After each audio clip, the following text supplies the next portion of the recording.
Hello and welcome to Fifth and Grace. Today we are doing a 3-card pick a card spread.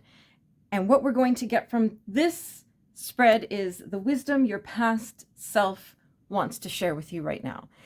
This is a reading that I've wanted to do for a little while. I've had it on my list.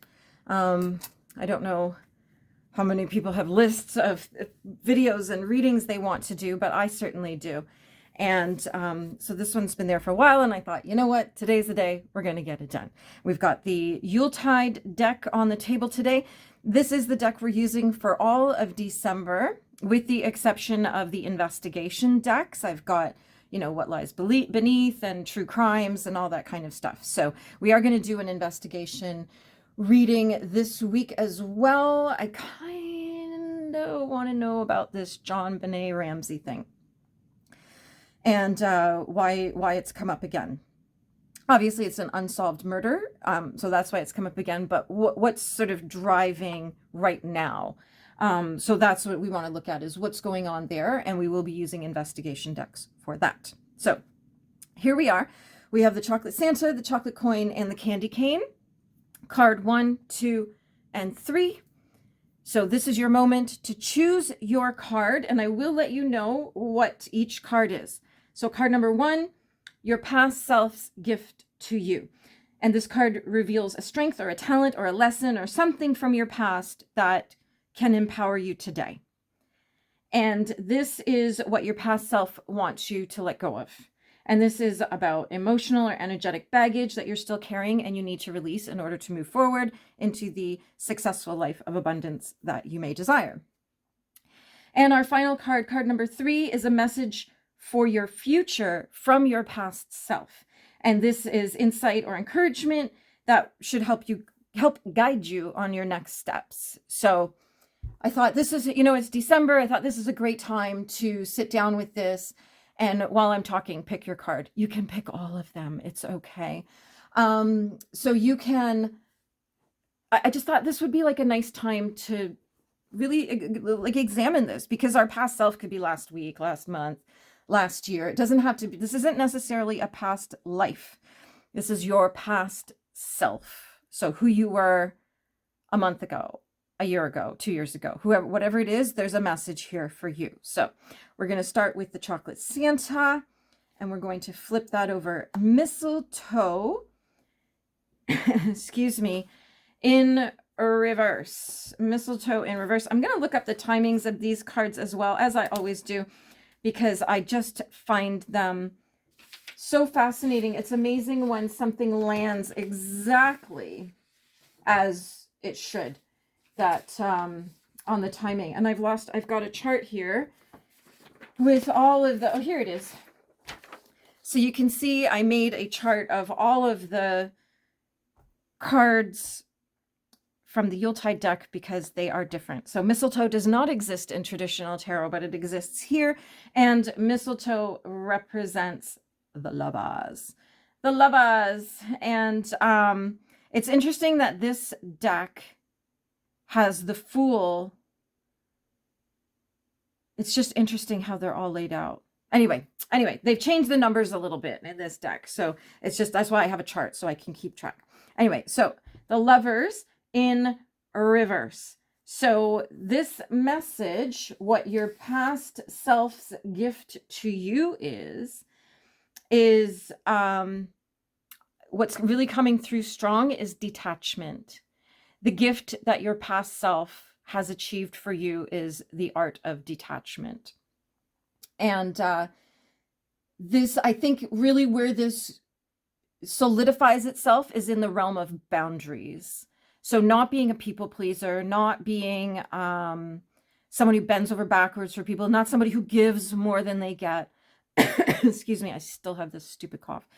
But it's definitely a strong message that you learned something from a relationship, or at least the relationship that was the final straw. And now you stay quite detached. And that has its positives, absolutely, because we want strong boundaries.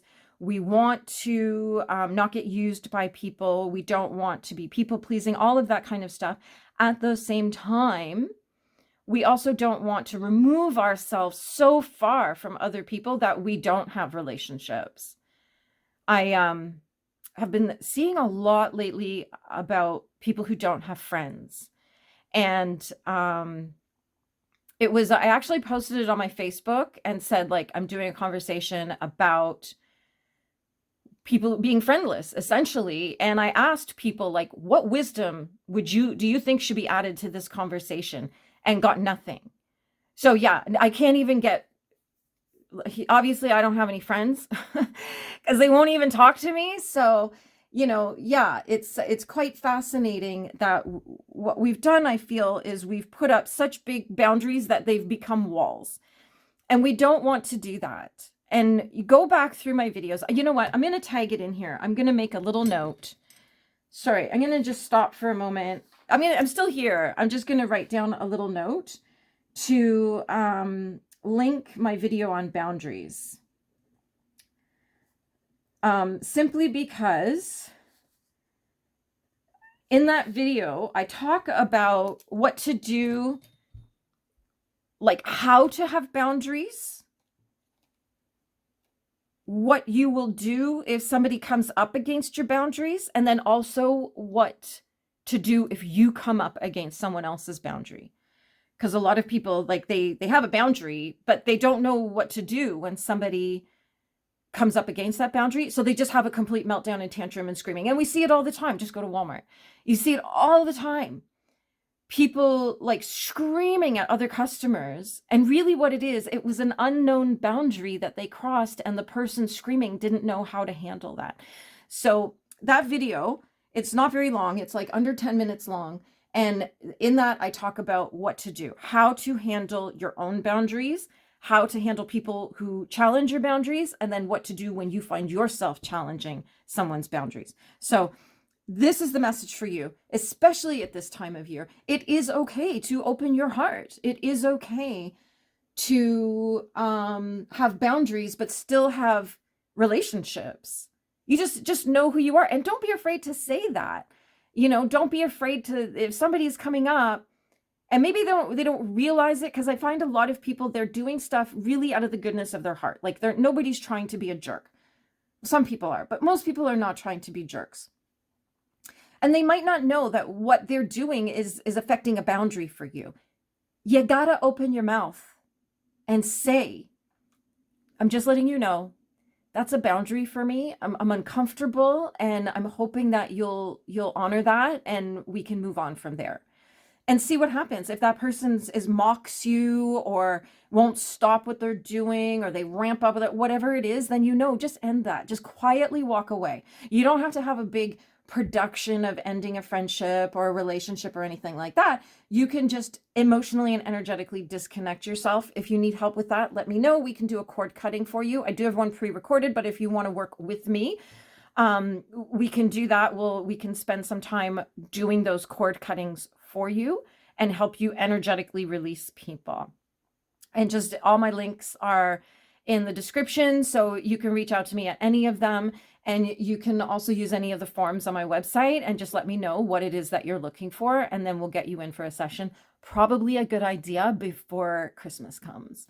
If any of you know that you've got a situation you're going to be tending to over the holidays with family or anything like that, let's get you in for a session and get you really good and prepared to handle the situation, but most importantly, to handle yourself in a way that later on you will look back and feel good about, and actually have some respect for yourself. The tantrums, the meltdowns, really, those people should be lying awake replaying that moment over and over and over, and probably have some amends to make. So anyway, the big message is, don't be so detached that you can't actually have relationships, which is what we're seeing a lot of right now. People are detaching from so many parts of life that they're literally, now they've made an entire industry of YouTube videos talking about being friendless and in your 50s. So let's not do that. Okay. Now, card number 2 is what your past self wants you to let go of. And we have the Holly King, excuse me, and that's the Emperor. And so there's two things coming through right now, and it's about bullying. If someone in your life is a bully and they won't stop and they don't, they won't honor your boundaries and respect your boundaries when you have very calmly stated that this is a boundary. Sometimes you have to say that, because most of us don't go through life saying that's a boundary, right? We just are like, stop it. So if somebody, this is someone coming through with very big bullying energy. So if you need to release that person, release them.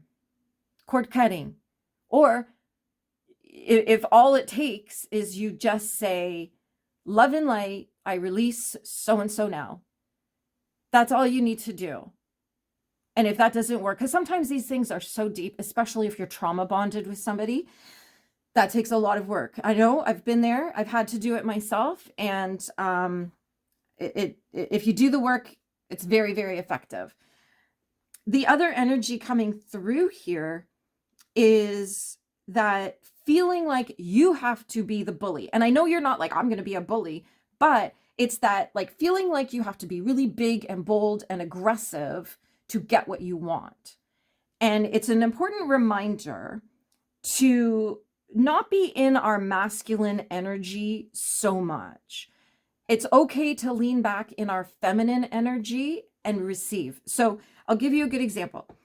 There's sort of like three different components to this. There's like goddess energy, there's boss energy, and there's badass energy.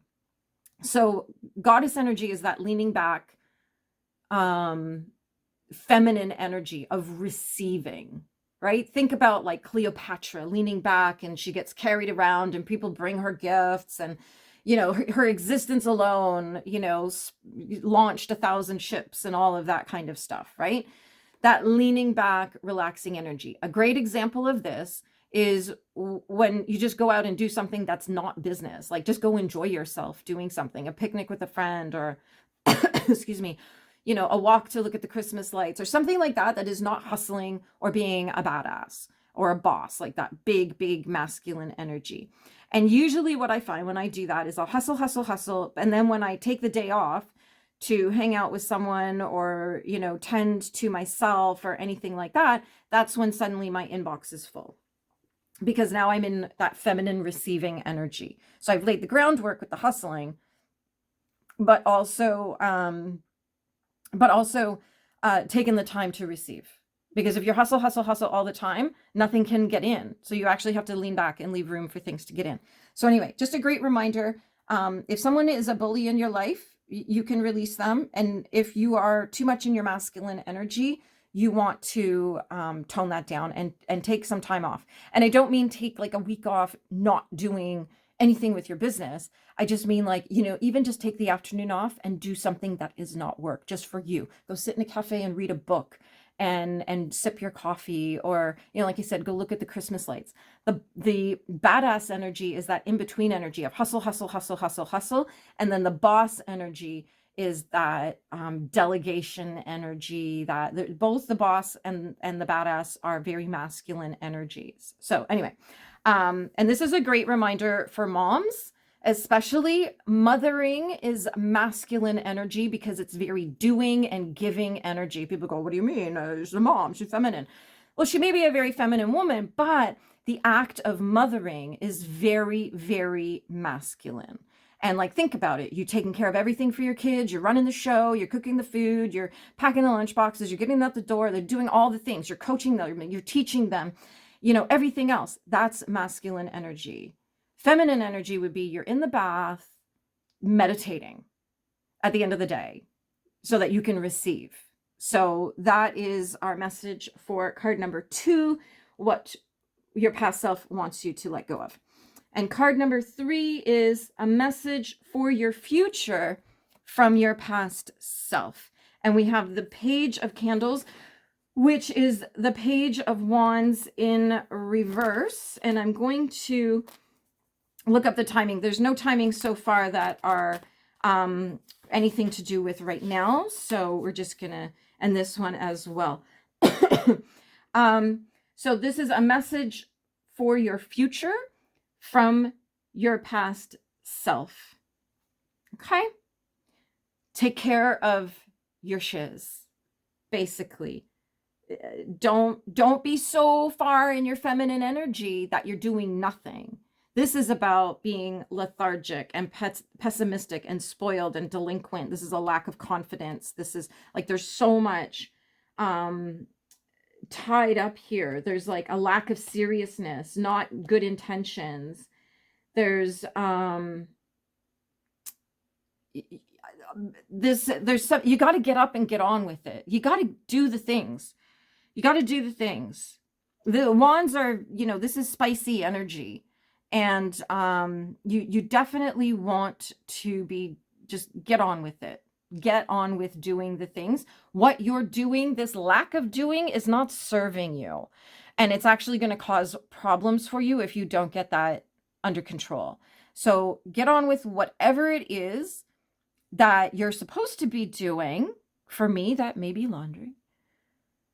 So that later on, your life is more pleasant and you're closer to a life you desire. You just got to get on with it. You just got to make the decision. If it's all very overwhelming, get a notebook and a pen and make a list. Just brain dump it all out and then make a list of all the things you need to do and then just start tackling the list one thing at a time. It's very dopamine inducing to tick something off the list. So you definitely want to get on with that, and it'll actually make you feel better. Self-esteem really very much comes from actually being productive and in your life and in the world and everything else. A lot of people think, well, when I get the self-esteem, then I will do the things. No. You get the self-esteem from doing the things. So if you're feeling low, whatever, just get on with it. Just go do the things. And if you need to, if you're really feeling bad about yourself, this is a great time of year to volunteer. Go to the church, see what they need help with. I know in my town, we have a community dinner. There's all kinds of ways that you can be helping others. I know on Christmas Day, there's a huge lunch. Anybody can go, and they're always looking for volunteers. So you definitely have lots of opportunities to get outside of yourself, but then also tend to yourself, so that moving forward, especially as we go into the new year, you've laid some really, really nice groundwork for yourself. Whew, there we go. There we go. So I'm hoping that you enjoyed this. Feel free to take this spread for yourself, to use it for yourself. This again is another learning video. So we actually do the reading where you get the benefit of the reading while I teach how to do the reading. So I try to do this kind of thing every once in a while, so you all get to add to your toolbox of tarot readings. And if you don't read tarot, you get the beautiful reading as well. So there we have it. Have a magical day, everyone.